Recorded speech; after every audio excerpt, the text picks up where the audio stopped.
Alrighty, I'm pretty certain this is my last video of the night. Into the blue again, level 50.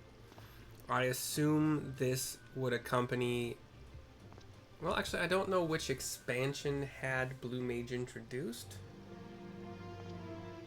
So this could have been introduced with the expansion from 50 to 60. I don't know.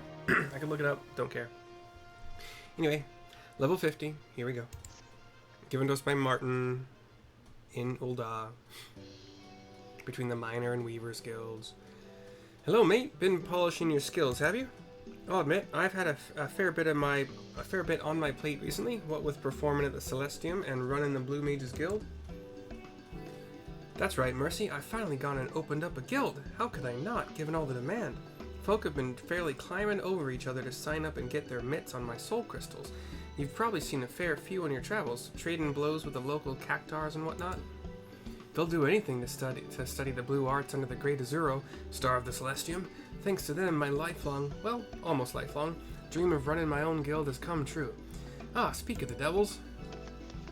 Alalafel and Makot, both female blue mages in like full blue mage gear, come up and give their greetings.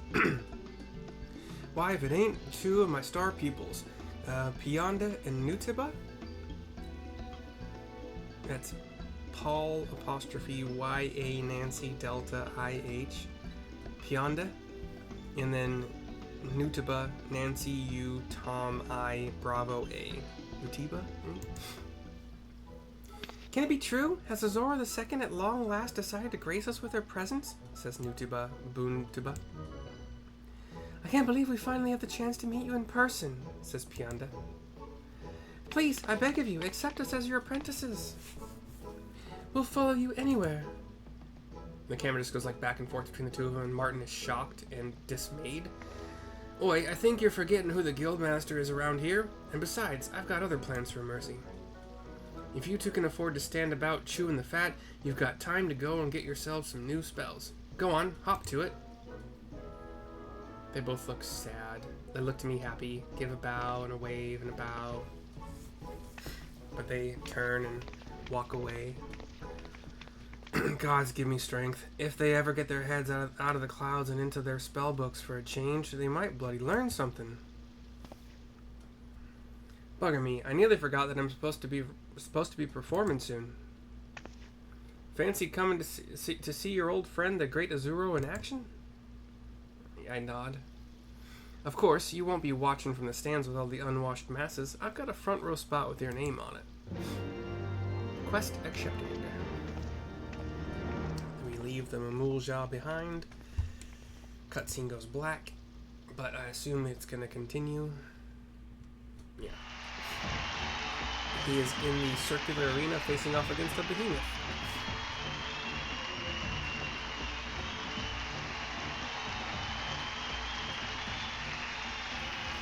Ladies and gentlemen, please give a warm welcome to the magnificent, the stupendous, the Great Azuro, says the celestial announcer. He's got a tall black top hat with some playing cards in the side like the Mad Hatter, and a yellow jacket.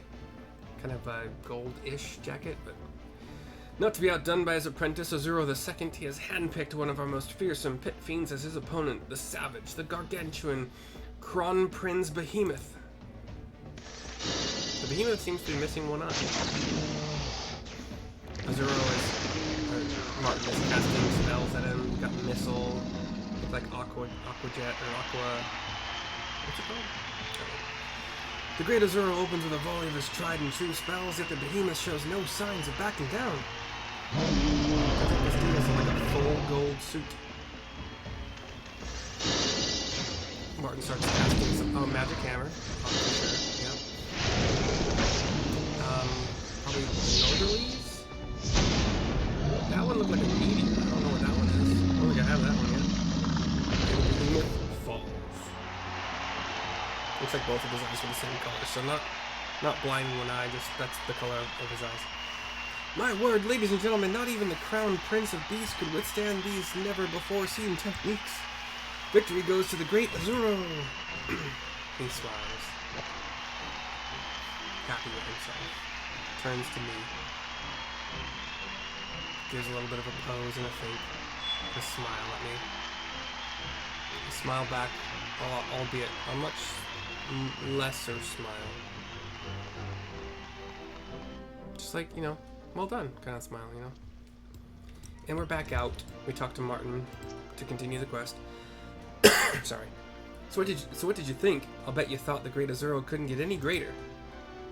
Between the masked carnival and running the guild, I somehow found time to pick up a few new spells.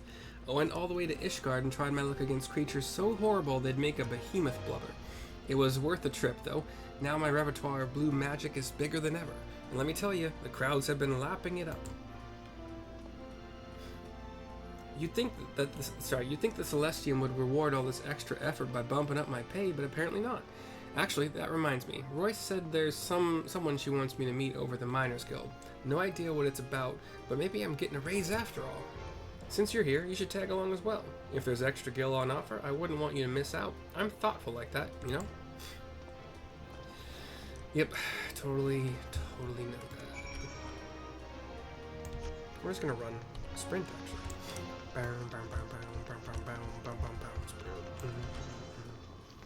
So we head kind of deeper, closer to the Miners Guild, where Royce is, outside the doors to the guild. Not like 20 yards-ish away. I'm glad you could join us, my dear. Wait here a moment, would you? Wait here a moment, would you? Cutscene. Pop my earbud in just in case. We have a Martyn and I are talking. Royce comes back with a Rogadan man. It is my privilege to introduce the Great Master Feargeist. Why does that name sound familiar? Frank Y.R.G.E.I. Sam.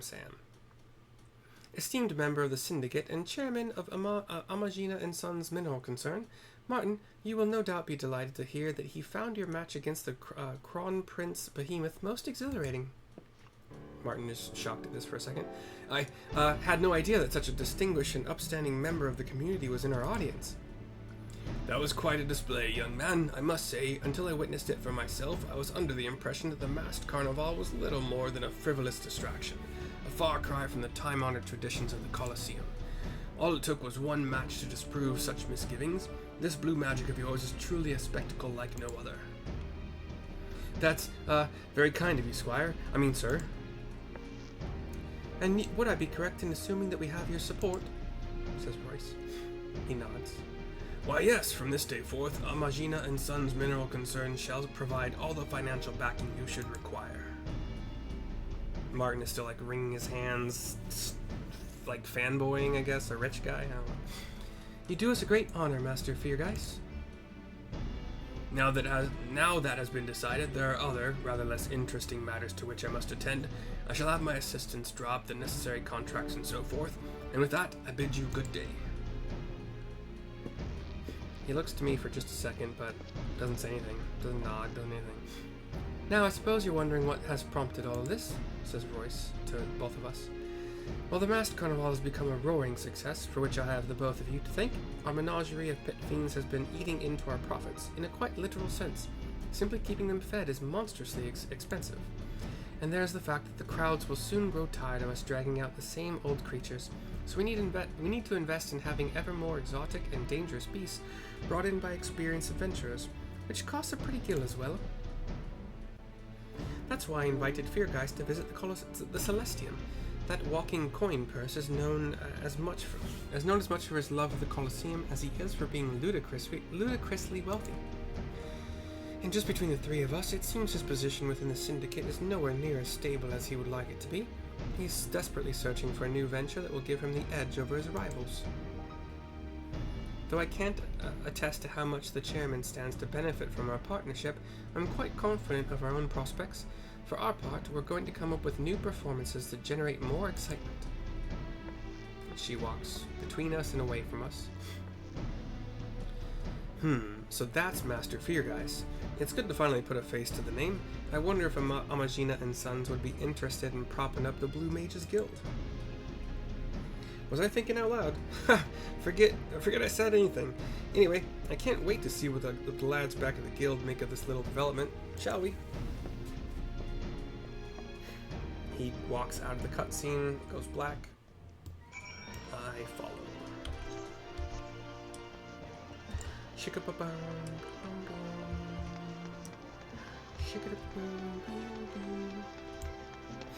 And we have Martyn to turn in the quest and finish it. By the sounds of it, Royce will be lining up some different foes for us to face in the Masked Carnival. Knowing her, our safety is the least of her concerns, so we'd better be ready for whatever she has to throw at us. That's why I took the liberty of adding a few more entries to your spellbook. Like any good student, you'll be wanting to follow in your teacher's footsteps, which will lead you to Ishgard. And when you get there, what better spell to learn than Northerlies? A nice blast of freezing cold air is just the trick when things get too hot to handle. Ah, yes, if you feel like adding some other blue magic to your arsenal, Gahilja has some brand new totems that might be worth a look. One more thing, at the risk of inflating your ego, I'd say your blue magic will be on par with mine before long, so I have a mind to put you to work, training some of the apprentices. Gahilja cheers at this for some reason, I don't know. But that's assuming you make it back from Ishgard in one piece. Watch yourself out there. Those frost-encrusted bastards roaming about the snowfields take no prisoners. 11,700 experience points, 686 gil. We already do have access, because I got Northerlies very easily. It's very easy to learn in Korthus Western Highlands. Once you can fly, I believe you have to be able to fly to reach the Yetis that teach it to you. So, I don't know what level you have to be in order to get access to all the quests and ether currents in Korthus Western Highlands in order to fly up to reach the place where the Yetis are. So, hopefully that isn't a hindrance to you, but it could be. I don't know.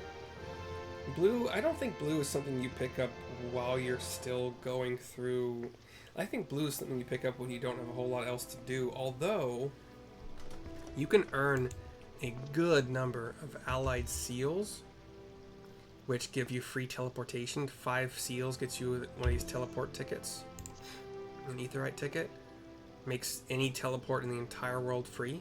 It only costs 5 seals. Just doing the Masked Carnival 1 through 25, which is fun and exciting, and you get to try new things, blah, blah, blah, gets you so much. So much. Also, you get Allegan Tomestones of Poetics for doing them. So, anywho. This next quest is at level 53. I'm obviously high enough level to do it, but my voice is leaving me, apparently, tonight. So, not unexpected. But yeah, that is the end of this video, unless a new Wallachie totem has been added that I don't know about yet. No, I got them all. The most recent one I got was Angel Snack, and I think that was for learning 80?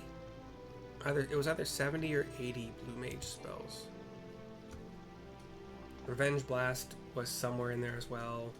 I think I have a video that talks about getting Doom in order to get, not Shell Guard, what's it called? Diamondback. Doom is the easiest way to get the Diamondback spell, but if you wait for more levels and you can get Tail, gosh dang it, why did I click out of that? I keep wanting to call it Tail Whip. I know it's not right. Tail Screw. If you can get Tail Screw, Missile, not as much, but Tail Screw or Doom are your go-tos for learning Diamondback, in my professional opinion, and some videos that I watched. But, anywho, hope you enjoyed. I will see you next time for whatever of mine you watch next. Bye-bye for now.